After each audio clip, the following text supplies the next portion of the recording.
तो हम अभी देख रहे हैं कि मध्यस्थता के लिए अनुपयुक्त विवाद क्या है, ठीक है, नॉट फिट फॉर मेडिएशन। तो वही कह रहा है कि केंद्र सरकार ऐसे विवाद की सूची में संशोधन कर सकती है, ठीक है, उसमें संशोधन कर सकती है। नाबालिगों या मानसिक रूप से अस्वस्थ लोगों से संबंधित विवाद अगर हो, दंडनीय क्रिमिनल अपराध हो, तो ये सब के लिए वो कर सकती है।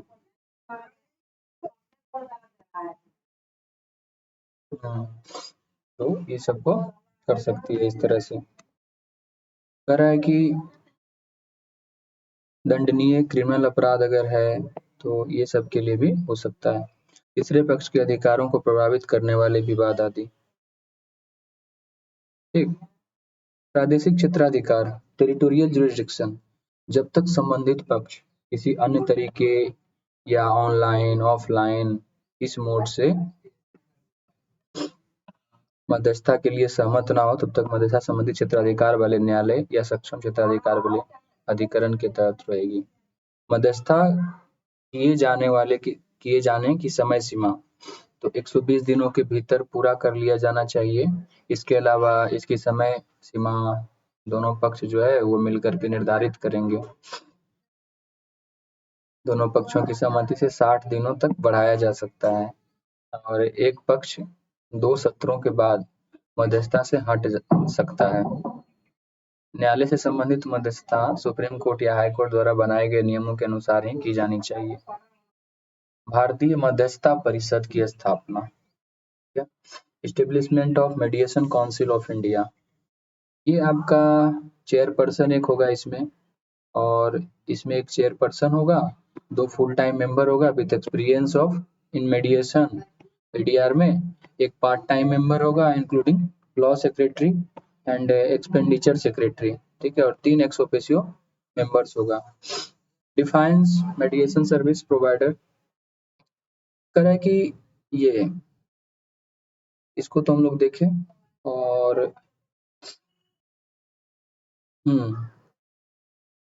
मध्यस्थता सेवा प्रदाताओं को परिभाषित करता है। क्या करता है? कह रहा है कि यह मध्यस्थता सेवा प्रदाताओं को एमसीआई द्वारा मध्यस्थता करने के लिए अधिकृत निकाय या संगठन के रूप में परिभाषित करता है। विधिक सेवा प्राधिकरण अधिनियम 1987 के तहत गठित प्राधिकरण की मध्यस्थता कर सकता है। सामुदायिक मध्यस्थता का आयोजन, कंडक्ट कम्युनिटी मेडिएशन, इसके तहत 3 मध्यस्थों के एक पैनल द्वारा किसी क्षेत्र के निवासियों के बीच शांति और सद्भाव को प्रभावित करने वाले विवाद का समाधान किया जा सकता है। लागू होना या परिवर्तनीयता, इन्फोर्सेबिलिटी, मध्यस्थता द्वारा किए गए समझौते न्यायालय के निर्णय के समान ही बाध्यकारी और परिवर्तनीय होंगे। हालांकि मध्यस्थता के फैसले को 90 दिनों के भीतर सक्षम न्यायालय में चुनौती दी जा सकती है। मध्यस्थता द्वारा किए गए समाधान को धोखाधड़ी, भ्रष्टाचार, छद्मरूप, ठीक है, इम्पर्सोनेशन और मध्यस्थता के लिए उपयुक्त विवाद के आधार पर चुनौती दी जा सकती है। लोक अदालत, एडीआर, अल्टरनेट डिस्प्यूट रेजोल्यूशन का हिस्सा है और अल्टरनेट डिस्प्यूट रिजोल्यूशन मैकेनिज्म जो है पारंपरिक अदालत प्रणाली के बाहर विवादों को सुलझाने की विधिक तरीके शामिल है। इस तंत्र में न्यायपालिका पर मुकदमों का बोझ कम करने का महत्वपूर्ण भूमिका निभाई है। साथ ही विवादों को हल करने के लिए एक त्वरित, वहनीय और अधिक सौहार्दपूर्ण माध्यम प्रदान करता है। ठीक है, तो ये क्या करता है? Speedy, cheaper and more amicable approach to resolving conflict. की एस्पेक्ट्स ऑफ लोक अदालत, लोक अदालत का की एस्पेक्ट क्या है? तो कह रहा है कि establishment under legal service authority act 1987, tier जो है, तो क्या कर रहा है यहाँ पे? स्तर, इसका गठन अलग अलग स्तरों पे किया जाता है, अर्थात राष्ट्रीय लोक अदालत, राज्य प्राधिकरण स्तर, उच्च न्यायालय स्तर, इस तरह से इसका गठन किया जाता है। जिला न्यायालय और तालुक स्तर, तो राष्ट्रीय स्तर की लोक अदालतें नियमित अंतराल पर आयोजित की जाती है। इस तरह पर एक ही दिन में पूरे देश में लोक अदालतों का आयोजन होता है। मोबाइल लोक अदालत का भी आयोजन किया जाता है। चित्राधिकार लोक अदालतें न्यायालयों में लंबित विवाद मामले या मुकदमा पहले चरण की सुनवाई करते हैं। अधिकार क्षेत्र में आने वाले मामले, सिविल मामले, वैवाहिक विवाद, भूमि बंटवारा संबंधित, श्रम विवाद इत्यादि। शक्तियां, लोक अदालतों को वही शक्ति प्राप्त है जो सिविल प्रक्रिया संहिता 1908 के तहत किसी सिविल न्यायालय को मिली हुई है। इसके निर्णय अंतिम होते हैं और सभी पक्षों पे बाध्यकारी होते हैं। इसके निर्णयों के विरुद्ध किसी भी न्यायालय में अपील नहीं की जा सकती है। मॉडल अधिनियम 2023, मॉडल जेल अधिनियम, रिजन एक्ट 2023। सुर्खियों में क्यों?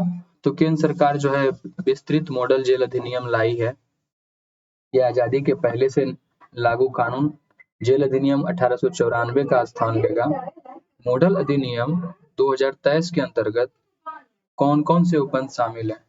तो कह रहा है कि टू इनकरेज गुड कंडक्ट, ठीक है, तो ये हो जाएगा। Provision for the grant of parole, furlough and remission, ठीक है, यानी कि पैरोल पे, फोरलॉग पे रिहा करने तथा सजा में कमी करने के लिए प्रावधान किए गए हैं। पैरोल क्या होता है? किसी को सशर्त रिहा करने की एक प्रणाली है। एक निश्चित समयावधि के लिए सजा को निलंबित कर दिया जाता है। लंबी अवधि में कारावास के मामलों में कैदी को फरलो पर रिहा किया जाता है।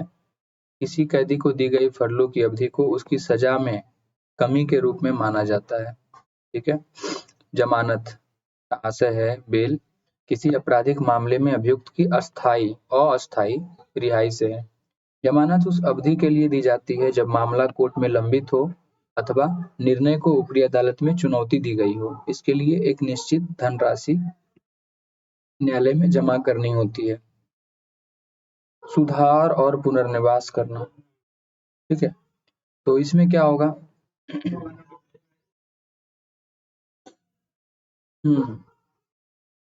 कैदियों के प्रति दृष्टिकोण में परिवर्तन लाना तथा कैदियों को व्यावसायिक प्रशिक्षण प्रदान करना, उनका कौशल विकास करना, बेहतर रक्षा और सुरक्षा के लिए महिलाओं और ट्रांसजेंडर कैदियों के लिए अलग जेल की व्यवस्था का प्रावधान करना, जेल प्रशासन में प्रौद्योगिकी का विकास करना, कुछ सुरक्षा वाली जेलों की स्थापना करना। कुछ अन्य है जेल सुधार समिति, सर अलेक्जेंडर कार्डिव समिति 1919 और 20 के बीच में बना था। मुल्ला समिति 1998, 1980, 83 के बीच में। अन्य उपाय, खुली एवं अर्ध खुली जेलों के लिए प्रावधान किए गए हैं। अदालतों में मीडिया कॉन्फ्रेंसिंग के जरिए कैदियों की सुनवाई करने जैसे प्रावधान किए गए हैं। जेल अधिनियम 1894 के साथ साथ जेल कानून 1900, बंदी हस्तांतरण अधिनियम 1950 की भी समीक्षा की गई। इनके प्रासंगिक प्रावधानों को मॉडल अधिनियम में शामिल किया गया है। जेल अधिनियम 1894 क्या है? जेल अधिनियम 1894 तो भारत में जेलों के प्रबंधन और उनके प्रशासन से संबंधित पहला कानून था। 1836 में लॉर्ड मैकॉले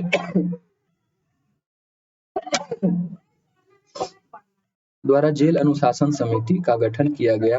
इस समिति की सिफारिशों के आधार पर ही 1836 में मैकॉले के कानून को पारित किया गया था। इस कानून के अनुसार जेल, प्रिजन वह स्थान है जिसका उपयोग कैदियों को अस्थायी या फिर अस्थायी रूप से कैद में रखने के लिए किया जाता है।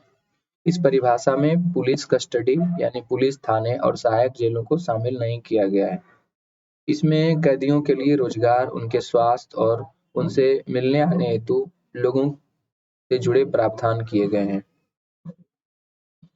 जेल से संबंधित संवैधानिक और कानूनी उपाय। 7वीं अनुसूची जेल उनके निरुद्ध व्यक्ति, कैदी, ये सब जो है प्रविष्ट 4 सूची सेकेंड में है के तहत राज्य सूची का एक विषय है।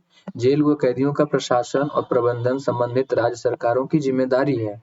अनुच्छेद 39 से कहता है कि इसमें अभियुक्तों को निःशुल्क कानूनी सहायता सेवा प्रदान करने के संबंधित अधिकारों का उल्लेख है, ठीक है। मतलब formulate the constitutional right of accused to be provided free legal aid services. Other important act जो है वो repatriation of prison act 2003, criminal procedure identification act 2022, तो कैदियों का प्रत्यावर्तन अधिनियम 2023, आपराधिक प्रक्रिया पहचान अधिनियम 2022 आदि शामिल है। कैदियों के अधिकारों से संबंधित निर्णय। मोहम्मद गयासुद्दीन बनाम आंध्र प्रदेश 1977, सुप्रीम कोर्ट ने अस्पतालों की स्थापना और जेलों में बंद कैदियों के इलाज के महत्व का मजबूती से समर्थन किया। प्रेम शंकर बनाम दिल्ली प्रशासन 1980, सुप्रीम कोर्ट ने माना कि किसी व्यक्ति के हाथ पैर को बेड़ी से बांधने की कोई अनिवार्यता नहीं है। शीला बरसे बनाम महाराष्ट्र 1983, यह केस जेलों में बंद महिला कैदियों के साथ होने वाले हिंसा यानी हिरासत में हिंसा से संबंधित है। अब कुछ अन्य महत्वपूर्ण सुर्खियां। यह है कि सुप्रीम कोर्ट ने निर्णय दिया कि वह अनुच्छेद 142 के तहत किसी दंपति के तलाक को सीधे मंजूरी दे सकता है। सुप्रीम कोर्ट ने अपने निर्णय में कहा कि यदि पति पत्नी का रिश्ता इतना खराब हो चुका है कि वह सुलह होने की संभावना बची नहीं हो, तब वो हिंदू विवाह अधिनियम हिंदू मैरिज एक्ट 1955 के तहत निर्धारित अवधि की प्रतीक्षा किए बिना सीधे तलाक की मंजूरी दे सकता है। अनुच्छेद 142 से संबंधित न्यायिक निर्णय। प्रेमचंद गर्ग 1962 में इस निर्णय में अनुच्छेद 142 के तहत सुप्रीम कोर्ट की शक्तियों का प्रयोग करते हुए कुछ सीमाएं निर्धारित की गई थी। यूनियन कार्बाइड कॉरपोरेशन बनाम भारत संघ 1991 में सुप्रीम कोर्ट ने इस मामले में अनुच्छेद 142 के व्यापक दायरे का उल्लेख करते हुए पीड़ितों के लिए मुआवजे का आदेश दिया। सुप्रीम कोर्ट बार एसोसिएशन बनाम भारत संघ 1998, इस निर्णय के अनुसार अनुच्छेद 142 के तहत प्रदत्त शक्तियां पूरक के रूप में है। इन शक्तियों को मूल कानून के बदलने या प्रभावी होने के लिए उपयोग नहीं किया जा सकता है। अनुच्छेद 142 ने सुप्रीम कोर्ट को अधिकार दिया कि दो पक्षों के बीच ऐसी स्थिति पूर्ण न्याय करे जहां कभी कानून या विधान कोई समाधान नहीं दे सकता। ठीक है, यानी सुप्रीम कोर्ट के पास इंटरप्रिटेशन वाला काम है,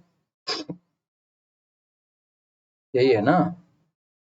While power under Article 142 are sweeping in nature, Supreme Court has defined its scope and extent through various judgment. Supreme court 142 article कहता है provide Supreme Court power to do complete justice between parties where a time, law or a statute may not provide a remedy. Doctrine of promissory इटोपेल, ये क्या होता है? वचन विबंधन का सिद्धांत। अग्निपथ योजना से संबंधित एक सुनवाई में सिविल कार्यवाही में न्यायालय जाने वाले पक्ष के वचन निबंधन सिद्धांत का हवाला दिया। ये एक अवधारणा है जो संवैधात्मक कानूनों कॉन्स्टिट्यूशनल लॉ के रूप में विकसित हुई। प्रोमाइजर वचनदाता को इस आधार पर एक समझौते से पीछे हटने से रोकता है कि ऐसा कोई औपचारिक फैसला कंसिडरेशन नहीं हुआ है। इसे एक वादी द्वारा समझौता के निष्पादन को सुनिश्चित करने या समझौते को पूरा करने में विफलता के लिए मुआवजे की मांग हेतु करवाया जाता है। ठीक है, तो ये क्या है? Promissory estoppel is concept developed in contractual law. It essentially prevents promisor from backing out of an arrangement क्या on ground that there is no consideration. It is invoked by plaintiff to ensure execution of contract or seek compensation for failure. Narco analysis test. Recently, wrestler protester in Delhi have asked to undergo narco test provided it is monitored by Supreme Court. ठीक है, तो हाल ही में जो है दिल्ली में प्रदर्शन कर रहे पहलवानों ने सुप्रीम कोर्ट की निगरानी में कथित आरोपी का नैर्को टेस्ट कराने की मांग की। नैर्को टेस्ट में सोडियम पेंटोथल नामक दवा को संबंधित व्यक्ति के शरीर में इंजेक्ट किया जाता है। सोडियम पेंथोनल ट्रूथ सीरम है। सोडियम पेंटोथल, ओके, सोडियम पेंटेथोल ये है शॉर्ट एक्टिंग, ये हैज यूज और सोडियम पेंटेथॉल। हम्म ट्रूथ सिक, कुछ इस तरह का ये दिखता है इसका स्ट्रक्चर। 1 2 3 4 5 2 4 डाइमिथाइल, ये ठीक है। नेक्स्ट,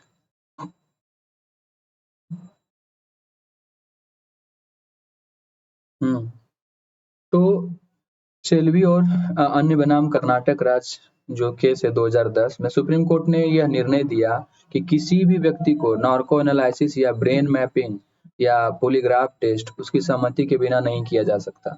यह निर्णय निम्नलिखित मूल अधिकारों को ध्यान में रखते हुए दिया गया है। अनुच्छेद 20(3) अपराधों के लिए दोष सिद्धि से संबंधित संरक्षण है।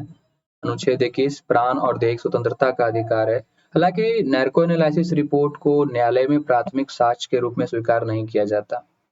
भारतीय साक्ष्य अधिनियम 1872 धारा 27 के अनुसार यदि कोई अभियुक्त स्वेच्छा से कोई जानकारी प्रदान करता है, भले ही वह नार्को टेस्ट के द्वारा प्राप्त की गई हो और पुलिस अधिकारी को पहले से पता चल चुके हैं, किसी तथ्य से उसका स्पष्ट रूप से मिलना मिलान होता है, तो जानकारी के साक्ष्य के रूप में स्वीकार कर लिया जाता है। न्यायाधीशों द्वारा सुनवाई से अलग होना, रेस्क्यूअल बाय जजेज। सुप्रीम कोर्ट में एक न्यायाधीश ने भारतीय पुलिस सेवा के पूर्व अधिकारी की याचिका सुनवाई से स्वयं को अलग करने से मना कर दिया। किसी मामले में हितों के संबंधित टकराव, कॉन्फ्लिक्ट ऑफ इंटरेस्ट की स्थिति में एक न्यायालय पक्षपात छवि से बचने के लिए मामले की सुनवाई से स्वयं को अलग कर सकता है,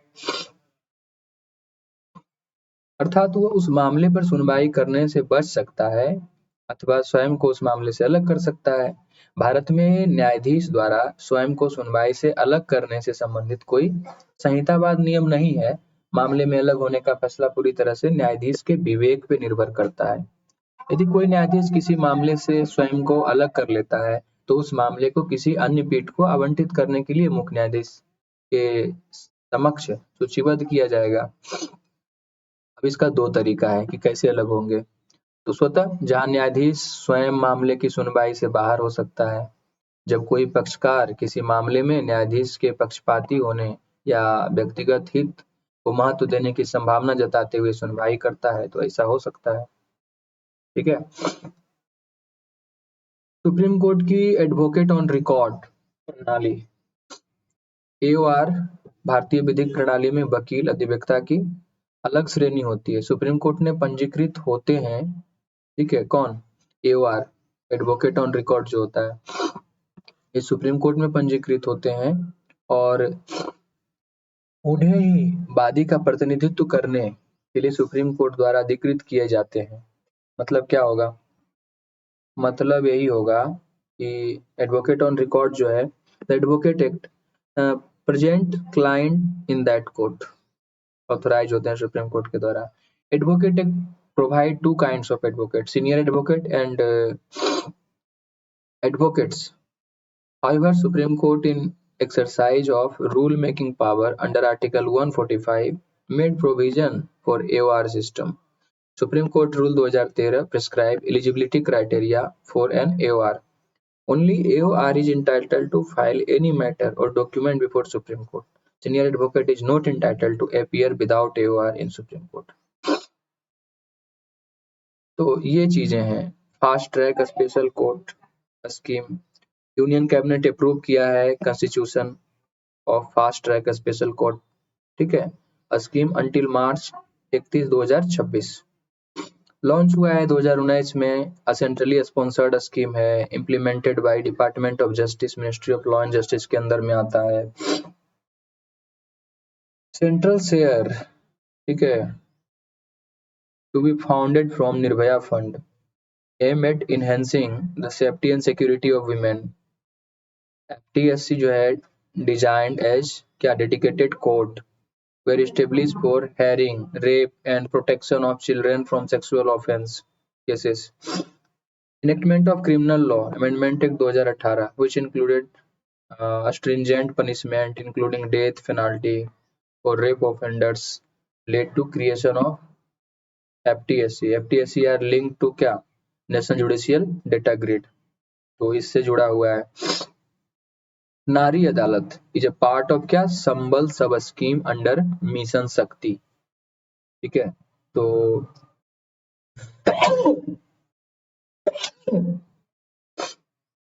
महिला और बाल विकास मंत्रालय के अधीन में संचालित होता है नारी अदालत। और मिशन शक्ति का लक्ष्य महिलाओं की सुरक्षा, रक्षा और सशक्तिकरण को मजबूत करना है। नारी अदालत ग्राम पंचायत स्तर पर महिलाओं द्वारा सामना किए जाने वाले कम जघन्य प्रवृत्ति के मामले, जिसे उत्पीड़न, अधिकारों में कटौती आदि को हल करने के लिए महिलाओं को एक वैकल्पिक शिकायत निवारण ADR alternate dispute resolution system mechanism प्रदान करती है। इस योजना का जागरूकता का प्रसार करने हेतु जनता से जुड़ने, योजनाओं में सुधार के लिए फीडबैक प्राप्त करने तथा ये तो ठीक है। न्याय विकास पोर्टल। न्याय विकास पोर्टल केंद्रीय कानून और न्याय मंत्रालय ने एक न्याय विकास पोर्टल बनाया। यह पोर्टल जिलों और अधीनस्थ न्यायपालिका के लिए बुनियादी सुविधाओं का विकास नामक एक केंद्र प्रायोजित योजना, सेंट्रली स्पॉन्सर्ड स्कीम है ना जी। सेंट्रली स्पॉन्सर्ड स्कीम है, निगरानी करेगा न्याय विकास के बारे में। कानून विभाग 1993-94। ठीक है। डिपार्टमेंट ऑफ जस्टिस, तो देखें यहाँ पे department of justice has been implementing CSS centrally sponsored scheme development for infrastructure facilities for district and subordinate judiciary since 1993-94। Central assistance is provided to a state government, union administration for construction of court, hall, uh, residential unit for judicial officers, जजेस, ये लोग के लिए मतलब बनाएगा, infrastructure development करेगा। Justice clock क्या है? राइट एन इलेक्ट्रॉनिक क्या? Single system which have been installed across the court complex of high court। ठीक है, यह इलेक्ट्रॉनिक साइनेज सिस्टम है, इसे हाई कोर्ट के न्यायालय परिसरों में स्थापित किया गया है।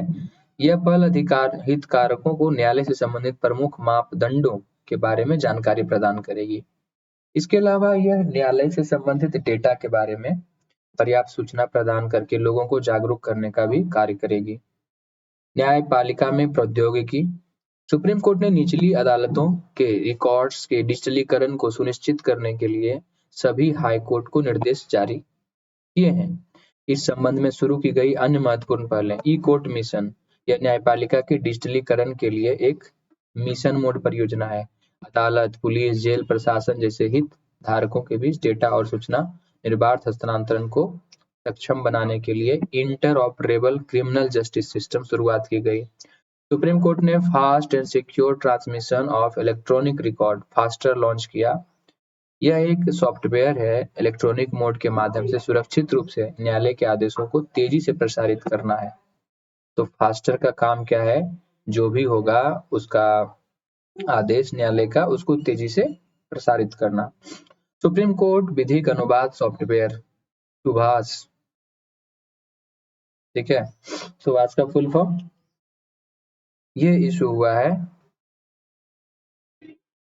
इंडिया जस्टिस रिपोर्ट की court mission Subhash. Supreme Court विधिक अनुवाद software to translate English judgment into regional languages. ESCR portal, it provides digital version of apex court judgment in the same manner they reported in official law report।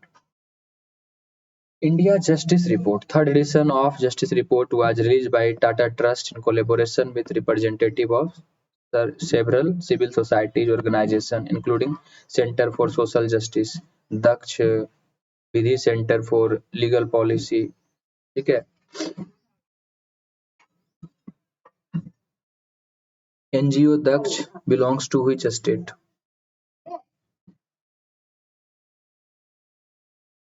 Bengaluru का है दक्ष, ठीक है। तो ये जो दक्ष है वो कहाँ का है, बेंगलुरु का, ठीक है। The report accesses and rank each state progress in क्या, capacitating its major justice delivery mechanism, the judiciary, police, prison, और ये तो क्या होगा इसमें, कोई कह रहा है कि यह रिपोर्ट राज्य के प्रमुख न्याय वितरण तंत्रों, न्यायपालिका, पुलिस, विधिक सहायता, क्षमतावान बनाने में उनकी प्रगति का आकलन करती है। ये रिपोर्ट तो कौन कौन मिलके बनाती है, एक तो पहले टाटा होता है, टाटा ट्रस्ट जारी करती है, और मिल करके जो बनाती है centre for social justice Daksh, Vidhi centre for legal policy, ये सब जो संगठन है सामाजिक, ये सब से मिल करके ये बनाती है, ठीक है।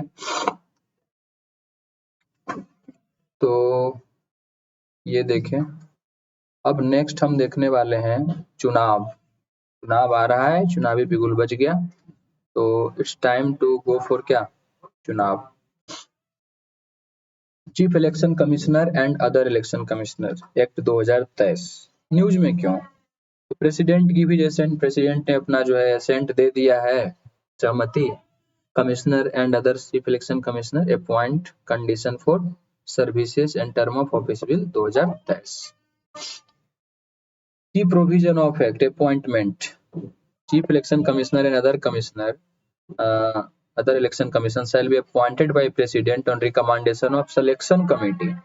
सिलेक्शन कमेटी में क्या होगा, प्राइम मिनिस्टर चेयरपर्सन के रूप में होंगे, leader of opposition, largest opposition party का लोकसभा में, union cabinet minister to be nominated by prime minister, और एक सर्च कमेटी होगा headed by minister of law and justice, shall prepare a panel of 5 person for consideration of selection committee.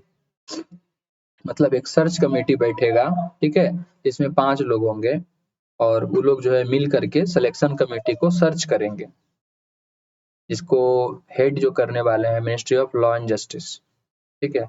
अब eligibility criteria क्या होगा, person who are holding, और क्या, have held a post equivalent to rank of secretary to be government of India, पहली बात। दूसरी बात, should be person of integrity, मतलब वो व्यक्ति जो होगा मैन ऑफ इंटीग्रिटी होगा, ठीक है, मतलब ईमानदार होगा, वह ईमानदार होना चाहिए, साथ ही उनके उसे चुनाव के प्रबंधन और संचालक का ज्ञान का अनुभव होना चाहिए, सही बात है। who have knowledge of experience in management and conduct of election। Salary क्या होगा, salary equal to salary of जज ऑफ सुप्रीम कोर्ट। तो अभी वर्तमान में सैलरी ऑफ जज ऑफ सुप्रीम कोर्ट,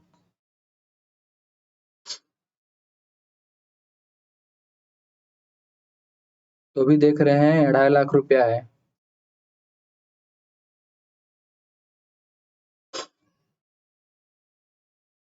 वर्तमान में varies depending on their position, jurisdiction, example ये 2.5 लाख रुपया, ठीक है। तो ये हो गया salary of president and prime minister,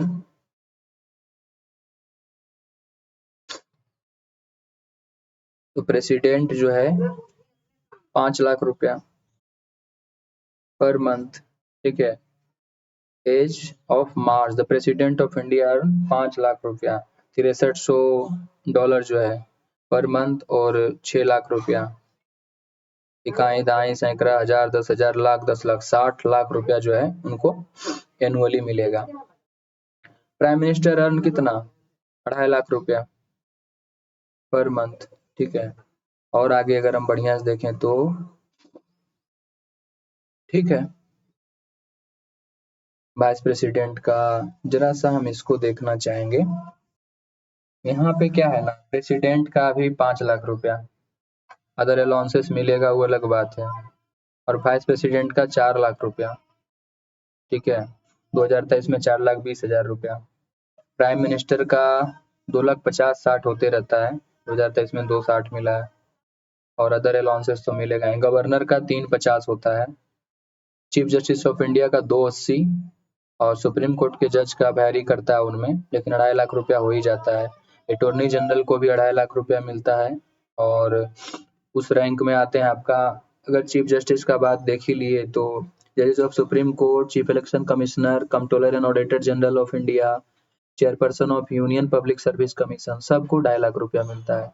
अब अटॉर्नी जनरल को भी उतना ही मिलता है, कैबिनेट सेक्रेटरी को भी उतना ही, chief of staff army naval जो रैंक है इंडियन आर्म फोर्स में, उनको भी इतना ही 2.5 लाख रुपया मिलता है। Chief justice of high court को भी उतना ही मिलता है। Chief justice of high court को 225 मिलता है, सॉरी, और chief justice of high court को मिलता है 250 और जजेज ऑफ हाई कोर्ट को 225, मेंबर ऑफ पार्लियामेंट को 1 लाख रुपया।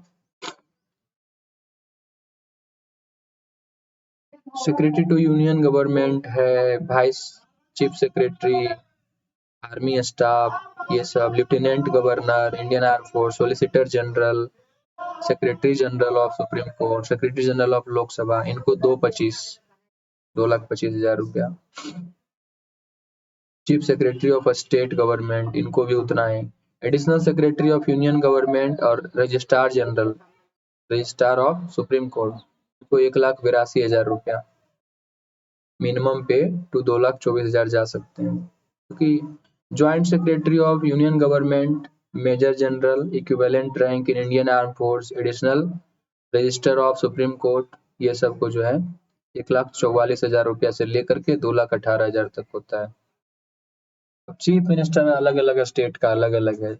4 लाख रुपया मिलता है तेलंगाना के चीफ मिनिस्टर को, दिल्ली के 3,90,000 रुपया, Maharashtra 3,40,000, Andhra Pradesh 3,35,000, Gujarat 3,21,000, Himachal Pradesh 3,10,000, Haryana 2,88,000, Jharkhand 2,72,000, Madhya Pradesh 2,55,000, Chhattisgarh 2,30,000, Punjab, Goa 2,15,000, Goa 2,20,000, Bihar 2,15,000, including salary receive by MLA. ठीक है, वेस्ट बंगाल 2,10,000। तो सबसे कम जो मिलता है त्रिपुरा के सीएम को 1,5,000 और सबसे ज्यादा मिलता है तेलंगाना को और दिल्ली को। ठीक है, तो कुछ इस तरह से हम लोग देखें। अगर हम बात करें टर्म ऑफ ऑफिस का, तो chief election commissioner and other, तो अभी क्या देखें कि चीफ इलेक्शन कमिश्नर को कितना मिलता है। इतना देखने के बाद 5 lakh president, vice president 4 lakh, prime minister 2.5 lakh जो कि 2,60,000 मिला है, governor 350, chief justice of India, chief election commissioner, chief justice of India को 280 और 250 मिलता है आपको सुप्रीम कोर्ट के जज, chief election commissioner, controller auditor, chairperson of union public service commission, attorney general, cabinet secretary, chief staff of army, इन सबको 250, तो 250 में ही आ गए। ठीक है, आगे जो बढ़ते हैं तो इनका ऑफिस जो है ऐसे तो 6 ईयर का होता है, from the date which assume office till या 65, यानी 6 ईयर या 65। ठीक है, जो पहले हो जाए। Where election commissioner is appointed by chief election commissioner, his term of office shall not more than 6 years in aggregate of election commissioner and chief election commissioner, दोनों जोड़ करके जो है 6 साल से ज्यादा नहीं होना चाहिए। Conduct of business, all businesses of election commissioner commission to be conducted क्या unanimously, मतलब कि कोई दबाव और ये इस तरह में नहीं होगा, कार्य संचालन सर्वसम्मति से संचालित किए जाएंगे।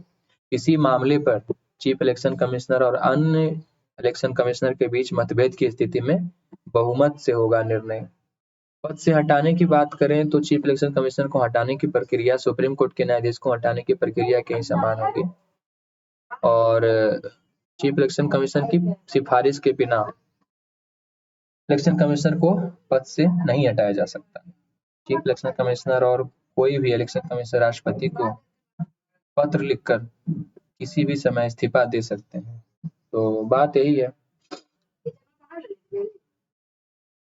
इलेक्शन कमिश्नर के लिए संवैधानिक और कानूनी सुरक्षोपाय संविधान के अनुच्छेद 324 के तहत भारतीय निर्वाचन आयोग एक स्वायत्त सोवरेन संवैधानिक कॉन्स्टिट्यूशनल प्राधिकरण है। ठीक है, क्या है जी? तो एडमिनिस्ट्रेट ये constitutional authority, autonomous constitutional authority है और administer union and state election, संघ और राज्य के इलेक्शन को ये करता है। एंड ऑफिस ऑफ प्रेसिडेंट और वाइस प्रेसिडेंट ऑफ इंडिया। 324(2) कहता है कि the president of India is empowered to appoint chief election commissioner and election commissioner. It empower the president of India to fix from time to time number of election commissioner and other than CEC. Chief election commission को छोड़ करके दूसरे का संख्या जो है president time to time अपना बढ़ा घटा सकता है। Anoop Barnwal versus union of India case 2023। Supreme court बोला that chief election commissioner and election commissioner will be chosen by committee comprising Prime Minister of India, Leader of Opposition in Parliament and Chief Justice of India. Till this Supreme Court ruling, इससे पहले election commissioner जो है and chief election commissioner has been appointed by the president after recommendation from government. तो अब थोड़ा सा मतलब कि अच्छा हो गया। Aspects of election process and reform while new. Recently, Department related Parliamentary Standing Committee on Personal Public Grievances, Law and Justice report on a specific aspect of the election process and their reform. Key aspect: common electoral roll. India has two type of electoral roll. General electoral roll जिसको overseen by Chief Election Commission, Election Commission of India, and separate electoral roll जो कि prepared by a State Election Commission। ठीक है, तो ये है। अब इसमें क्या होगा? अब इसमें यही है कि key aspects of the report, ये जो है इसका key aspect क्या है? कॉमन इलेक्टोरल रोल देखे यहाँ पे कि भारत में दो प्रकार की जो है मतदाता सूची तैयार की जाती है, समान मतदाता सूची और पृथक मतदाता सूची। संवैधानिक और कानूनी उपाय। आर्टिकल 324(1) कहता है empower the election commission of India to supervise, direct and control the preparation and revision of electoral roll of all election commission to parliament and state legislature. Article 243K and 243ZA trust the state election commissioner with the task of overseeing the preparation and revision of electoral roll for local body election. Representation of People Act 1950, the preparation and revision of electoral roll for parliamentary and assembly constituency are governed under provision of contained under Part 2 B, Section 13D. क्या? तो अनुच्छेद 243 के और 243 ZA अधिनियम क्रमशः पंचायतों और शहरी निकायों के सभी चुनावों के लिए राज्य चुनाव आयोग को मतदाता सूची तैयार करने सभी और उन सभी चुनावों का संचालन की निगरानी, निर्देश एवं नियंत्रण का अधिकार प्रदान करती है। लोक प्रतिनिधित्व अधिनियम 1950, रिप्रेजेंटेशन ऑफ पीपल एक्ट 1950, संसदीय और विधानसभा निर्वाचन क्षेत्र के लिए मतदाता सूची का निर्माण एवं संशोधन इस अधिनियम के भाग 2 B धारा 13D में निहित प्रावधानों के तहत शामिल होते हैं। ठीक है, चुनाव के लिए नामांकन दाखिल करते समय गलत घोषणाएं, false declaration during polling of या filling of nomination of election. तो कह रहा है कि अगर कोई ऐसा करता है, निर्वाचन संचालन नियम 1961 के तहत फॉर्म 26 पे शपथ दाखिल करना होगा। लोक प्रतिनिधित्व अधिनियम 1951, पीपल ऑफ रिप्रेजेंटेशन एक्ट 1951 धारा 33 उम्मीदवारों को क्या ऐसे अपराधों के लिए उनके खिलाफ अदालत द्वारा तय किए गए आरोपों के बारे में जानकारी का खुलासा करने की आवश्यकता है, जिनके लिए 2 साल से अधिक की सजा का कारावास हो चुकी है। क्या क्या फिर से एक बार? फिर से एक बार यही है कि 1951 वाला जो लोक प्रतिनिधित्व अधिनियम है, धारा उसका 33 से कहता है कि ऐसा उम्मीदवार अपराधों के लिए उनके खिलाफ अदालत द्वारा तय किए गए आरोपों के बारे में जानकारी का खुलासा करने की आवश्यकता है, जिनके लिए 2 साल से अधिक की सजा, कारावास हो चुकी है तथा दोष सिद्ध हो जाने पर 1 वर्ष या अधिक से कैद हो सकती है। लोक प्रतिनिधित्व अधिनियम 1951 125 उसका जो सेक्शन है वो कहता है कि यह गलत जानकारी देने से दंड से संबंधित है। मतदाता और चुनाव लड़ने की न्यूनतम आयु के बीच समानता स्थापित करना, establishing parity between minimum age of voting and contesting election. चुनाव लड़ने के लिए न्यूनतम आयु जो है क्या, लोकसभा अनुच्छेद 84 और विधानसभा अनुच्छेद 173 के लिए न्यूनतम जो है 25 वर्ष है, और राज्यसभा 84 और विधान परिषद 173 अनुच्छेद जो है उसमें 30 वर्ष दिया गया है। ठीक है। एक साथ चुनाव सुर्खियों में क्यों? Simultaneous election, one nation one election, ये सिस्टम, तो क्यों ऐसा न्यूज में क्या कहीं पे इसका है? तो कह रहा है कि government has set up committee under former President Ramnath Kovind to examine the feasibility of simultaneous election, one or more nation one election, ये वाला सिस्टम। तो क्या होगा? aim to synchronize the election of Lok Sabha, State Assembly, municipalities and panchayat such that voters in particular constituency vote on same day. It does not mean that voting across the country for all election need to happen on single day. ठीक है, मतलब कह रहा है कि लोकसभा, राज्यसभा, विधानसभा, नगर पालिका सबको संपन्न एक साथ करारे जाने से, ऐसा होने पर किसी विशेष निर्वाचन क्षेत्र के मतदाता इन सभी चुनावों के लिए एक ही दिन मतदान कर सकेंगे। एक साथ चुनाव का आशय यह नहीं है कि संपूर्ण देश में इन सभी चुनावों के लिए एक ही दिन मतदान हो।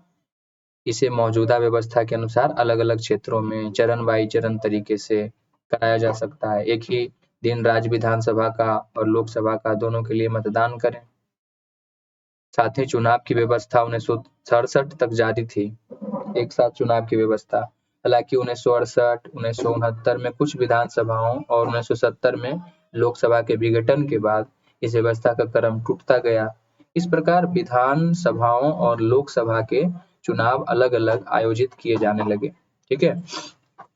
अनुच्छेद 83 जो है संसद के सदनों की अवधि, 85 जो है संसद के सत्र, सत्रावसान और विघटन, अनुच्छेद 172 राज्य विधानमंडलों की अवधि, अनुच्छेद 174 राज्य विधानमंडल के लिए सत्र, सत्रावसान और विघटन, इधर मतलब राज्य में आ गया।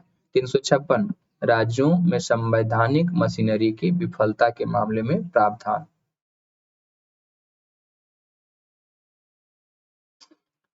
बाद में 1983 में निर्वाचन आयोग द्वारा एक साथ चुनाव पर विचार प्रस्तावित किया गया था। ठीक है। दिनेश गोस्वामी कमेटी ने भी इसकी सिफारिश की है। ठीक है, तो देखते हैं recommendation of Dinesh Goswami committee UPSC. तो क्या क्या यहाँ पे है?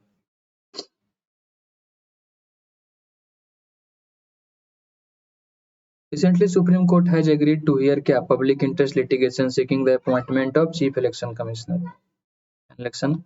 3-member collegium. The collegium will comprise of Prime Minister, Leader of Opposition. ठीक है। Election Commission India, Structure of Commission. ठीक है। मल्टी मेंबर बॉडी होगा, सेक्रेटेरिएट दिल्ली में लोकेटेड है। Historical demand for appointment, first जो है 1990 में दिनेश गोस्वामी कमेटी सजेस्ट किया था क्या, the need for selection committee और panel to appoint election commission. At that time election commission was single member body, तो उस समय एक ही बॉडी होता था। तो based on this recommendation 70th constitutional amendment bill 17वीं जो है संवैधानिक संशोधन बिल 1990 में इंट्रोड्यूस हुआ पार्लियामेंट में, which demanded for selection committee comprising of presiding officer of both house and leader of opposition in Lok Sabha. However, due to lack of political will, जो राजनीतिक इच्छा के कमी के कारण it was not passed and withdrawn by bill को हटा लिया गया 1993 till date no such bill was formed. Global practices क्या है? In USA, South Africa, Canada, there is a mechanism for क्या? Outside consultation with export body for making suitable appointment. Present system of appointment क्या है? तो present system तो पता ही है कि एक सर्च कमेटी बैठेगा, खोजेगा उसको, ठीक है, प्रेसिडेंट के पास. आर्टिकल 324(5) जो है, parliament has power to regulate term, condition, service of tenure, ये सब कर सकते हैं, ठीक है. 324(2) in which the parliament can establish a selection committee for regulating appointment, ठीक है. और ठीक है, इलेक्शन कमीशन जो है, चैलेंजेस जो है, सिमिलर डिमांड है, और for constitutional provision similar demand can be raise imperative of executive make appointment like attorney general का भी, कंट्रोलर एंड ऑडिटर जनरल के सामने भी, चीफ विजिलेंस कमिश्नर यहाँ भी, जो कि तो ये सबको देखना होगा, ठीक है. वे फॉरवर्ड का अगर हम बात करें तो डिफिशियंसीज है भाई. In the present system appointment process need removed and adequate safeguard must be put place in ethical and capable manner. अगर इसको और बढ़िया से हिंदी में हम देखें तो ये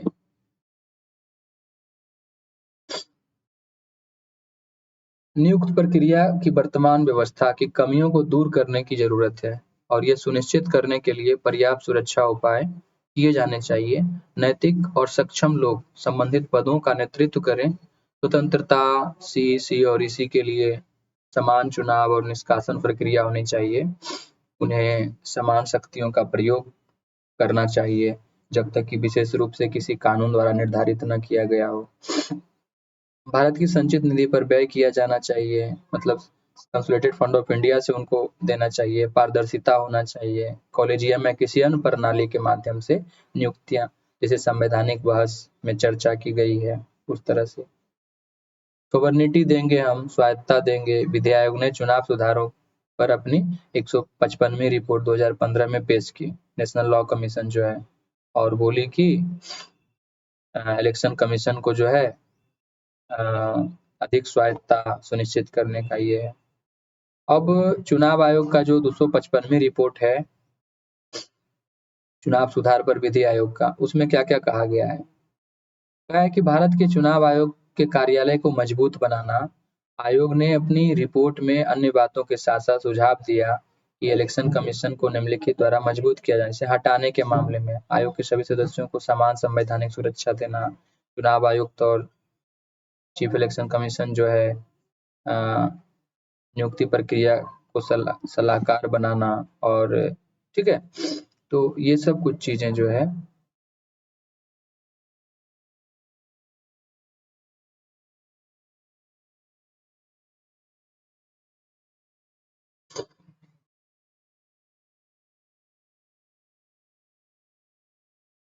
तो ये स्वतंत्र सचिवालय का होना, तो यही सब कुछ है. नेक्स्ट आते हैं, तो ये हो गया साइमल्टेनियस इलेक्शन से दिनेश गोस्वामी कमेटी देख लिए हम लोग, ठीक है. क्रिमिनलाइजेशन ऑफ पॉलिटिक्स, राजनीतिक का अपराधीकरण. तो क्या है, हाल ही में न्यूज क्या तो कह रहा है कि भारत के लोकसभा और राज्यसभा के वर्तमान संसदों का विश्लेषण 2023, analysis of sitting MP from Lok Sabha and Rajya Sabha of India शीर्षक से एक रिपोर्ट जारी हुआ है, ठीक है, एनालाइजिंग ऑफ सिटिंग एमपी और इसका. तो मोर अबाउट न्यूज और क्या था, various commission committee criminalisation of politics से. तो एनएन वोहरा कमेटी रिपोर्ट 1993 कहता है कि that the nexus between criminal gang, police, bureaucracy and politician has come out clearly in various part of the country. Other commission जो है, national commission to review the working of constitution, NCRWC जो है 2001 में second administrative reform, ये सब भी इसके बारे में बात करता है। The report was released by the association of democratic reform, ADR, ठीक है, and election watch. ADR was established 1999 में by a group of professor from Indian Institute of Management, Ahmedabad. Kerala has highest number of MP with criminal cases, followed by Bihar and Maharashtra. Criminalization of politics refer to infiltration of criminal, lawbreaker and corrupt individual into political system. ऐसे ऐसे दुर्दान्य लोग जो है political system में आ रहे हैं, इसी को क्रिमिनलाइजेशन ऑफ पॉलिटिक्स बोलते हैं, ठीक है। Legal safeguard in context of convicted candidate. तो क्या लीगल सेफगार्ड है? लीगल सेफगार्ड यही है कि दोषी ठहराए गए उम्मीदवार के संदर्भ में कानूनी सुरक्षा आए।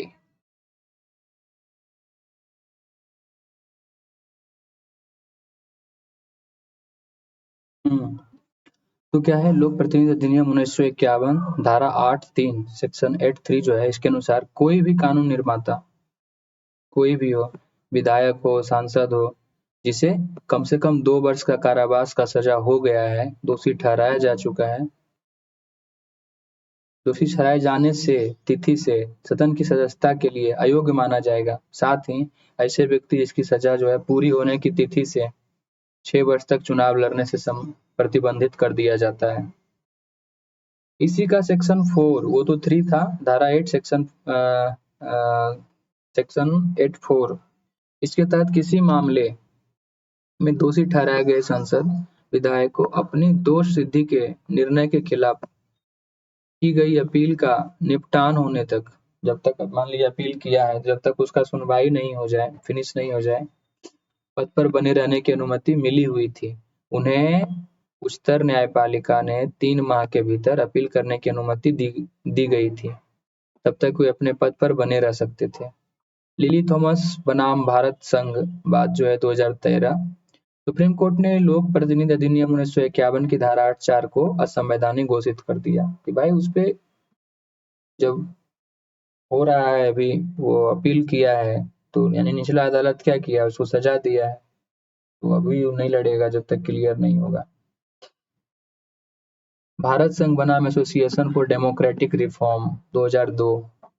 सुप्रीम कोर्ट ने कहा कि मतदाताओं को उम्मीदवारों के जीवन से जुड़े कानूनी मामलों के बारे में जानने का मूल अधिकार प्राप्त है। People's union for civil liberties, PUCL बनाम भारत संघवाद, 2004। सुप्रीम कोर्ट ने लोक प्रतिनिधित्व अधिनियम 1951 की धारा 33(b) को असंवैधानिक और अमान्य घोषित कर दिया था।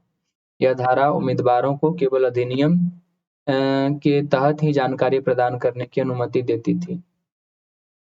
पब्लिक इंटरेस्ट फाउंडेशन बनाम भारत संघ, 2018। सुप्रीम कोर्ट ने राजनीतिक दलों को अपने उम्मीदवारों के आपराधिक रिकॉर्ड को अपनी वेबसाइट, सोशल मीडिया हैंडल और समाचार पत्रों में प्रकाशित करने का आदेश दिया था। राम बाबू सिंह ठाकुर बनाम सुनील अरोड़ा वाद, सुप्रीम कोर्ट ने अपने 2018 के निर्देशों को दोहराया। साथ ही न्यायालय ने निर्वाचन आयोग को निर्देश दिया कि वह राजनीतिक दलों द्वारा किसी भी गैर अनुपालन के संबंध में सुप्रीम कोर्ट को रिपोर्ट करे। अब चुनावी फंडिंग के बारे में, ये तो पूरा तूल पकड़ लिया एकदम। तो हाल ही में सुप्रीम कोर्ट ने भारतीय निर्वाचन आयोग से चुनावी बॉन्ड के जरिए डेटा पेश करने के लिए बोला था 30 सितंबर तक। तो हालांकि तब तक तो नहीं दिया, लेकिन अब जा करके दे दिया है। अब अगर हम बोल रहे हैं तो मार्च 2024 उसमें डेटा जो है दे दिया है। 2019 में चुनावी बॉन्ड के खिलाफ एसोसिएशन फॉर डेमोक्रेटिक रिफॉर्म एक याचिका दायर सुनवाई करते हुए सुप्रीम कोर्ट ने कहा था कि इलेक्शन कमीशन ऑफ इंडिया को राजनीतिक दलों द्वारा प्राप्त चुनावी बॉन्ड पर डेटा पेश करने का निर्देश दिया था। भारतीय स्टेट बैंक ने खुलासा किया कि केवल 25 राजनीतिक दलों ने ही चुनाव बॉन्ड प्राप्त करने के लिए आवश्यक बैंक खाते खोले गए हैं। अब चुनावी बॉन्ड है क्या? ये वस्तुतः धारक को मिलने वाले ब्याज रहित या ब्याज मुक्त लिखित होते हैं, लिखित, ठीक है। उन्हें भारत का कोई नागरिक या भारत में निगमित स्थापित कंपनियां, संस्थाएं खरीद सकते हैं। केवल भारतीय स्टेट बैंक को ही चुनावी बॉन्ड बेचने के लिए अधिकृत किया गया है। चुनावी बॉन्ड की शुरुआत 2017-18 में की गई थी। भारतीय स्टेट बैंक द्वारा इन्हें 1000 रुपए, 10,000 रुपए, 1 लाख रुपए और 10 लाख रुपए और 1 करोड़ रुपए के रेंज में बेचा गया था। चुनावी बॉन्ड को केवाईसी, नो योर कस्टमर नियमों के पालन में खोले गए खातों के जरिए ही खरीदा जा सकता है। कोई भी व्यक्ति यदि कंपनी जितनी भी संख्या में चुनावी बॉन्ड खरीद सकती है। ये जनवरी, अप्रैल, जुलाई और अक्टूबर माह में 10 दिनों के अवधि के लिए खरीद हेतु उपलब्ध रहते हैं। चुनावी बॉन्ड के सभी लेन-देन चेक डिजिटल माध्यम से किए जाते हैं। दानदाताओं की पहचान गोपनीय रखी जाती है। इससे उनके राजनीतिक जुड़ाव के बावजूद प्रतिशोध या धमकी का जोखिम कम हो जाता है। ठीक है। अब राष्ट्रीय दल का दर्जा, नेशनल पार्टी स्टेटस कब मिलेगा, तो अभी देखते हैं। ये क्या था? इलेक्टोरल बॉन्ड, यही था ना जी, इलेक्टोरल बॉन्ड।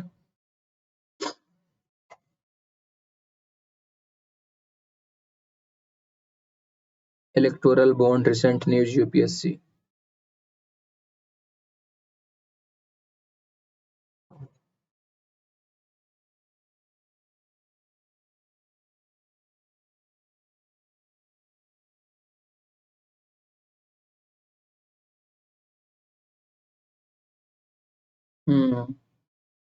तो ये 16 फरवरी का न्यूज है और देखते हैं क्या आ रहा है निकल करके। इसमें राज्यसभा का जो विशेष है संसद टीवी का, वो भी देखना चाहिए कि वो क्या कहता है इसके संदर्भ में, तो उसको भी देखने का जरूरत है। और यही है, द हिंदू में आर्टिकल है 5 जज कॉन्स्टिट्यूशन बेंच बैठा, संवैधानिक पीठ 5 जजों वाली। सुप्रीम कोर्ट ऑफ इंडिया जो है unanimously struck down electoral bond scheme, बोला कि खत्म करो इसको। An associated amendment is unconstitutional as sparking significant ramification for political financing in India. Supreme Court asserted that electoral bond scheme जो है violated the fundamental right to information granted under Article 19(1) of Constitution. What is Supreme Court ruling on electoral bond scheme? Supreme Court कहता है कि electoral bond scheme जो है and amendment made to Finance Act 2017, the representation of people act 1951, income tax 1961 and companies act 2013 इसको constitutional बनाता है इसके संदर्भ में। Before this amendment political parties were subject to assent requirement including declaration of क्या contribution above 20,000 cap corporate donator. इसको जरा सा और अच्छे से देखते हैं। हिंदी हमारी बिंदी। तो सुप्रीम कोर्ट यथास्थिति की बहाली की, ठीक है। इस संशोधन से पहले राजनीतिक दल कठोर आवश्यकताओं के अधीन थे, जिसमें 20,000 रुपए से अधिक के योगदान की घोषणा और कॉर्पोरेट दान पर एक सीमा शामिल थी। सुप्रीम कोर्ट द्वारा यथास्थिति की बहाली। सुप्रीम कोर्ट के फैसले ने राजनीतिक दलों की फंडिंग के लिए महत्वपूर्ण कई कानूनों ने वित्त अधिनियम 2017 से पहले कानूनी ढांचे में बहाल किया। लोक प्रतिनिधि अधिनियम 1951 धारा 29C में राजनीतिक दलों को दानकर्ता की गोपनीयता के साथ सूचना के अधिकार को संतुलित करते हुए 20,000 रुपए से अधिक के दान का खुलासा करना अनिवार्य है। वित्त अधिनियम 2017 हस्तक्षेप। इसमें चुनावी बॉन्ड के माध्यम से दान को प्रकटीकरण आवश्यकताओं से छूट देने वाला एक अपवाद पेश किया गया। सुप्रीम कोर्ट का फैसला पारदर्शिता और गोपनीयता संतुलन के महत्व पर जोर देते हुए सुप्रीम कोर्ट को संशोधन को खारिज कर दिया। कंपनी अधिनियम 2013 धारा 182 ने कॉर्पोरेट दान को प्रतिबंधित कर दिया। एक सीमा पिछले 3 वित्तीय वर्षों में औसत 7.5% लाभ और प्रकटीकरण आवश्यकताओं को लागू किया। वित्त अधिनियम 2017 हस्तक्षेप। कॉर्पोरेट दान के लिए सीमा और प्रकटीकरण दायित्वों को हटा दिया गया। सुप्रीम कोर्ट का फैसला चुनावों पर अनियंत्रित कॉर्पोरेट प्रभाव के बारे में चिंताओं का हवाला देते हुए संशोधन को रद्द कर दिया। आयकर अधिनियम 1961 धारा 13A(b) में 20,000 रुपये से अधिक योगदान के लिए रिकॉर्ड के रखरखाव को अनिवार्य किया गया है। वित्त अधिनियम 2017 हस्तक्षेप तो रिकॉर्ड की आवश्यकताओं से चुनावी बॉन्ड योगदान को छूट दी गई। सुप्रीम कोर्ट का फैसला मतदाताओं के सूचना के अधिकार को बरकरार रखते हुए संशोधन को रद्द कर दिया गया।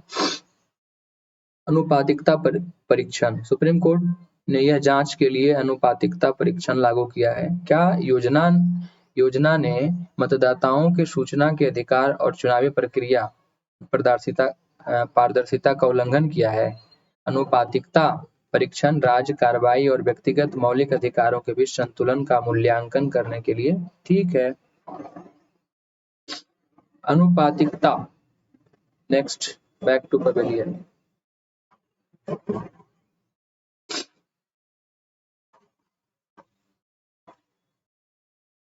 तो वही है, सुप्रीम कोर्ट का वर्डिक्ट इनकम टैक्स से भी रिलेटेड है कि ये प्रॉपर्टी टैक्स करा कि आधार एक्ट रूलिंग जो है Puttaswamy judgment versus union of India upheld in Aadhaar act ruling 2018 the proportionality test ensured that the क्या state action do not disproportionately infringe upon fundamental right। जो स्टेट का है वो फंडामेंटल राइट को नहीं करना चाहिए violate. Government argument in state interest, तो ये सब कुछ चीज है, प्राइवेसी चलते रहेगा। ये election commission shall subsequently publish all such information shared by SBI on its official website by 13 मार्च 2024 और आखिरकार जो है ये पब्लिश हो गया। ठीक है, इलेक्टोरल बॉन्ड स्कीम क्या है, तो 2018 में इंट्रोड्यूस हुआ था। Anonymous funding to political parties. This bond function is financial instrument akin promissory note or bearer bond specifically designed for contribution to political parties। तो कुछ ये सब चीजें। Donation through electoral bond state bank of India को know your customer जो है 1,000, 10,000, 1 लाख, 10 लाख, 1 करोड़ 10 के ये में, तो यही है। अब कह रहा है कि what are the recommendation on funding of political parties. Political parties के फंडिंग के लिए कौन कौन से रिकमेंडेशन दिए गए, तो Indrajit Gupta committee on state funding election 1998 endorse state funding of election to establish a fair playing field for parties with less financial resources. Recommended limitations क्या है, तो state fund to be allocated only to national and state parties with allotted symbol. सबको लिए नहीं कि independent candidate है वो भी जो है स्टेट फंड जो है उसको अलॉट कर रहा है। Initially state funding should be provided in kind, पहले बस जैसे कि गाड़ी व्हीकल ये सब प्रोवाइड करा देना। Offering certain facilities to recognise political parties and their candidates. Acknowledge economic constraint advocating partial rather than full state funding. तो पहले वस्तुओं में होता था। इलेक्शन कमीशन रिकमेंडेशन 2004 में रिपोर्ट आया इलेक्शन कमीशन का, जो कि जोड़ देता है इस बात पे कि necessary of political parties to publish their account annually. Political party राजनीतिक दल का जो है जरूरत है कि वो अपना अकाउंट को खाता को एनुअली बताए। Allowing scrutiny by general public and concern entities, उसका समय समय पे जो है स्क्रूटनी हो, चेक हो, जांच हो। Audited account ensuring accuracy should be made public with auditing performance by Comptroller and Auditor General। Law commission 1999 क्या कहता है, एक तो इंद्रजीत गुप्ता है, ठीक है, बोला कि क्या state funding of election establish a fair playing field, तो ये बात बोला। दूसरा बात बोला इलेक्शन कमीशन रिकमांड करता है कि इसका स्क्रूटनी होना चाहिए, इवन कैग का जरूरत पड़े तो कैग के द्वारा भी। ठीक है, पॉलिटिकल पार्टीज को चाहिए कि अपना अकाउंट एनुअली जो है बताए, रिपोर्ट करे। Law commission 1999 describe total state funding of election as desirable, इच्छा पे डिपेंड करता है, under condition that political parties are prohibited from receiving fund from other resources. Law commission 1999 report करता है propose that amending the RPA 1951, introducing section 78A for maintenance, audit and publication of political parties account with penalties for non-compliance. How does global political funding differ from India? जो विश्व में political funding हो रही है और भारत में, दोनों में क्या अंतर है? तो इन एम्फेसाइजेस ऑन क्या? Parties versus candidate. यहाँ पार्टी पे जोड़ देते हैं, पॉलिटिकल पार्टीज को मिलता है और विदेशों में कैंडिडेट को मिलता है। Global example, in United states political fund is often क्या? सेंटर्स अराउंड इंडिविजुअल कैंडिडेट, और यहाँ पे पॉलिटिकल पार्टीज के थ्रू जाते हैं, वो लोग डायरेक्ट कैंपेन करते हैं तो उसके थ्रू मिलता है। इंडिया के कॉन्टेक्स्ट में conversely India and other parliamentary system prioritise funding form inter political parties के आधार पे, वो लोग उस आधार पे कैंपेन करते हैं। डोनेशन रेगुलेशन, ग्लोबल प्रैक्टिसेस क्या है? तो मेनी जुरिडिक्शन इम्पोज बैन और limit on certain donors such as foreign entities और corporation to prevent under influence of political funding. तो ये सब है, कुछ डोनर को बैन किया जाता है। फॉर इंस्टेंस, फॉर क्या? US federal law imposes varying contribution limit based on type of donor.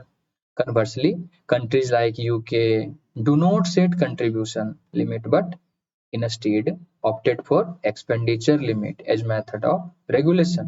खर्चा पे। इंडिया के संदर्भ में क्या है? India regulate donation but lack specific limits on individual contribution. तो दिस कॉन्ट्रास्ट जो है raise concern about political influence of large donor in Indian politics. Expenditure limit अगर ध्यान दें तो ग्लोबल में क्या है? एक्सपेंडिचर क्या है पर common in global funding framework to mitigate financial dominance and ensure a level of playing field for candidate और parties. Jurisdiction like the UK enforce expenditure limit on political parties such as restriction of note spending more than 30,000 euro से ज्यादा खर्च नहीं कर सकता, लगभग 30 लाख पर seat पे। इंडिया के कॉन्टेक्स्ट में India regulatory landscape lack legal expenditure limit on parties allowing them to क्या? Spend freely on campaign, potentially distorting electoral outcomes. ये सब पब्लिक फाइनेंसिंग का बात करें तो ग्लोबल ट्रेंड में क्या है? बहुत सारा कंट्री जो है offer public funding for political parties based on various criteria. For example Germany में जो पार्टी है receive fund based on factors like past election performance के आधार पे, मेंबरशिप फी के आधार पे, प्राइवेट डोनेशन के आधार पे। Additionally political party foundation receive state funding, ठीक है। और सेटल यूएस हैज एक्सपेरिमेंटेड क्या? With democracy voucher which eligible voter receive voucher to donate their chosen candidate. Bharat के संदर्भ में देखें तो India public financing mechanism are limited with initiative like the electoral bond scheme raising concern over transparency and accountability. Balancing transparency and autonomy. International practices. Many jurisdictions aim to balance transparency and autonomy by allowing a small donor to remain autonomous while requiring disclosure for large donation.